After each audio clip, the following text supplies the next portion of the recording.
आज supreme court में एक सेंसिटिव इलेक्शन मैटर की हियरिंग हो रही है जो सीधे वेस्ट बंगाल से हमारे सामने आया है, स्पेशली एसआईआर प्रोसेस यानी कि स्पेशल इंटेंसिव रिवीजन प्रोसेस को लेकर, जो अभी ऑल ओवर इंडिया कंट्रोवर्सी का मुद्दा बन चुका है। सीजे सूर्यकांत ने अब इस केस में क्या बड़ा फैसला लिया है, इलेक्शन कमीशन को रिलीफ मिली है या नहीं, और क्या पॉइंट्स रखे हैं वेस्ट बंगाल के कुछ एमपीज की तरफ से सीनियर एडवोकेट कपिल सिब्बल ने, ये सब कुछ हम आज के इस वीडियो में एक्सप्लोर करने वाले हैं क्योंकि ये मुद्दा काफी सेंसिटिव है। अब पिछले मंडे को सुप्रीम कोर्ट ने ईसीआई को एक नोटिस इशू किया था after applications filed by Trinamool Congress MPs Derek O'Brien and Dola Singh. अभी एप्लीकेशंस वेस्ट बंगाल में चल रहे special intensive revision of electoral rolls के प्रोसेस को चैलेंज करती है। इस मैटर को उस समय CJ Surya Kant and justice Joymalya Bagchi की बेंच ने सुना था और एमपीज की तरफ से कोर्ट में अपीयर हुए थे सीनियर एडवोकेट कपिल सिब्बल, जिन्होंने ईसीआई के प्रोसेस पर काफी शार्प क्वेश्चंस उठाए थे। उनका मेन आर्गुमेंट ये था कि एसआईआर जैसे क्रिटिकल डेमोक्रेटिक एक्सरसाइज के लिए इंस्ट्रक्शंस फॉर्मली इशू नहीं हो रहे। उनके वर्ड्स में, instructions relating to SIRs are being issued through WhatsApp and other informal platforms without any formally issued orders। अब उन्होंने कहा कि BLOs यानी बूथ लेवल ऑफिसर्स बिना रिटन ऑर्डर्स के काम कर रहे हैं, जो कि डिसीजन मेकर्स को अकाउंटेबिलिटी से फ्री कर देता है। पिटिशन में स्पेसिफिकली ये डिमांड भी की गई कि कोर्ट ईसीआई को डायरेक्शन दे to forthwith stop issuing instructions for compliance by BLOs through WhatsApp और अदर इनफॉर्मल चैनल, और अब तक की जो इंस्ट्रक्शंस दिए गए हैं वो इलीगल डिक्लेयर कर दिए जाए। अब सीनियर एडवोकेट सिब्बल ने ये पॉइंट भी किया कि such casual modes of communication for a critical electoral exercise have been unheard of since independence। इसके अलावा एक और सीरियस कंसर्न रेज हुआ। ईसीआई ने अलिजिडली वोटर्स की एक नई कैटेगरी इंट्रोड्यूस की है जिसे कहा जा रहा है लॉजिकल डिस्क्रिपेंसी कैटेगरी। इस कैटेगरी के वोटर्स को नोटिस मिल सकता है उनकी एलिजिबिलिटी पर, अ क्वासी जुडिशियल हियरिंग हो सकती है सिर्फ वोटर डिटेल्स में किसी अनोमली के बेसिस पर। क्योंकि व्यूअर्स, अब बात ऐसी भी है कि वेस्ट बंगाल में एसआईआर का फेज 1 जब कंप्लीट हुआ था और लिस्ट निकली थी तो लगभग 58 लाख वोटर्स के नाम वोटर लिस्ट से हटा दिए गए थे, और जिसके बाद टोटल वोटर्स की संख्या 7.6 करोड़ से घटकर 7.1 करोड़ हो गई थी। और इसी डेटा में लॉजिकल डिस्क्रिपेंसीज निकली जो कि 1 करोड़ 67 लाख से ज्यादा वोटर्स पर लागू हो गई। और अब ये प्रोसेस क्योंकि बिहार में नहीं हुआ था, जिसकी वजह से ही सीनियर एडवोकेट कपिल सिब्बल ने कहा कि वेस्ट बंगाल में very weird procedures are being followed जो डायरेक्टली वोटर्स के राइट्स को इम्पैक्ट करते हैं।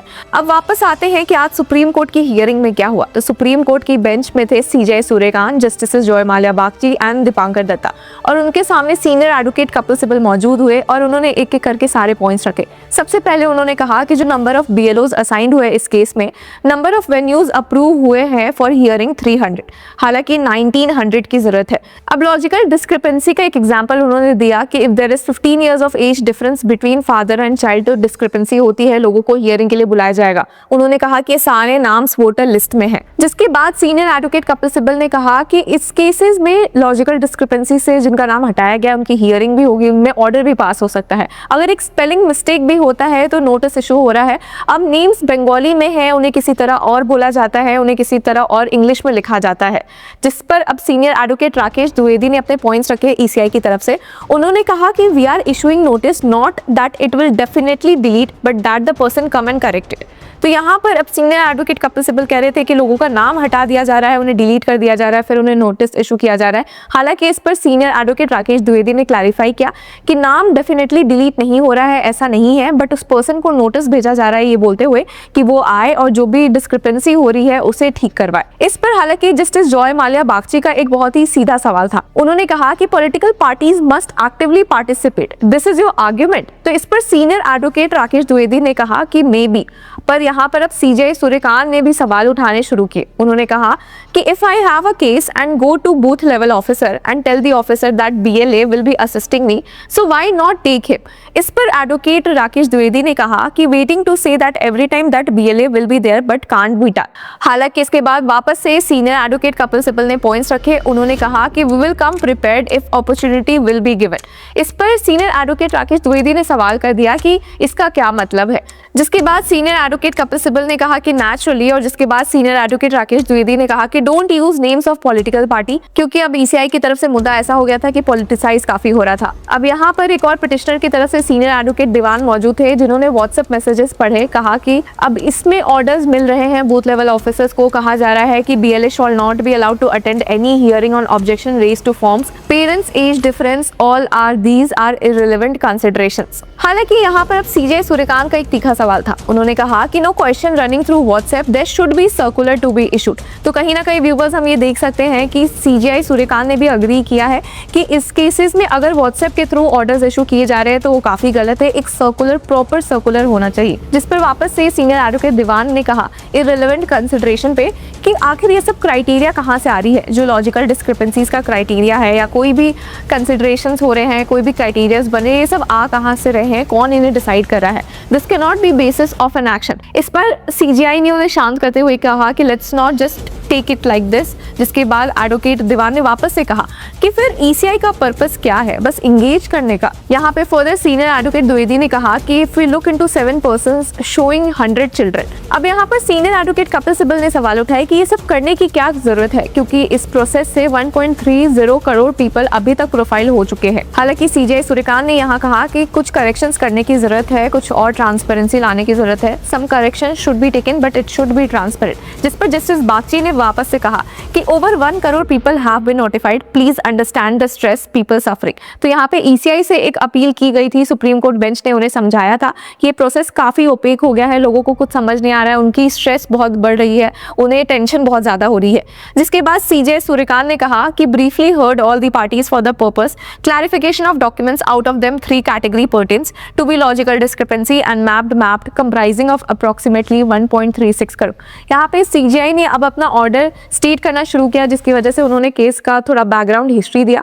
फिर उन्होंने कहा कि जो लॉजिकल डिस्क्रिपेंसीज वाले लोगों से जुड़ा मुद्दा है, उस केस में ईसीआई को name of person displaced in the gram panchayat bhavan and block offices at every taluka sub division public करना होगा। Person likely to be affected submit the document to the authority representing, it can be BLA, thumb marked signed authority letter. फिर उन्होंने कहा कि the officer submitting the document shall be set up within the panchayat bhavan block offices, power to be provided by state to adequate man the ECI for deployment at panchayat bhavan block offices. ECI direct every district meticulously comply directions for smooth functioning. Also, DGP of West Bengal shall be held for smooth functioning. All the persons should submit the document within prescribed period. अब इसके बाद senior advocate Rakesh Dwivedi हालांकि काफी गुस्से में दिखे थे। उन्होंने कहा कि अगर ईसीआई को इस प्रोसेस के साथ ट्रस्ट ही नहीं किया जा सकता है तो ये एक्सरसाइज ही बंद कर देते हैं। इस पर सीनियर एडवोकेट बंदोपाध्याय ने कहा कि एमिनेंट फिगर्स को भी समन्स भेजे गए हैं, नोटिस भेजे गए हैं, और यहाँ पे कंसर्न ये भी था कि रिसेंटली ईसीआई ने कहा था कि क्लास 10 का सर्टिफिकेट अलाउड नहीं होगा, बट वो कैसे हो सकता है। इस पर बेंच ने कहा कि नहीं, this is wrong, it must be taken, the requirement is statutory. हालांकि इस पर सीनियर एडवोकेट राकेश द्विवेदी ने वापस से कहा कि this is more than enough for tomorrow's headline. वापस से सीनियर एडवोकेट बंदोपाध्याय ने कहा कि it seems everyone is being put under suspicion. अब यहाँ पे जस्टिस दीपांकर दत्ता ने भी बोला कि the class 10 admit card contains the date of birth, the passing certificate does not, that is precisely why you can not insist on the latter. इस पर senior advocate Kapil Sibal ने भी कहा कि please also consider the written communication dated January 15, it has been formally annexed. तो viewers, ये था आज का पूरा एपिसोड। सीजीआई सूर्यकांत ने इस मामले में एक बड़ा ऑर्डर दिया है। जो भी लॉजिकल डिस्क्रिपेंसी वाले लोग हैं उनका नाम पब्लिक होना चाहिए, उन्हें प्रॉपर मौका मिलना चाहिए हियरिंग का। और कहीं ना कहीं उन्होंने ईसीआई के इस प्रोसेस पर भी सवाल उठाए हैं कि ये काफी ओपेक हो गया है, लोगों को समझ नहीं आ रहा है क्या हो रहा है क्या नहीं।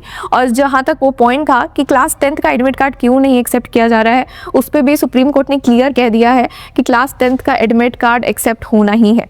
तो व्यूअर्स, इस पूरे मुद्दे पर आपकी क्या राय है? Do let us know in the comment section. Until then keep following Law चक्र।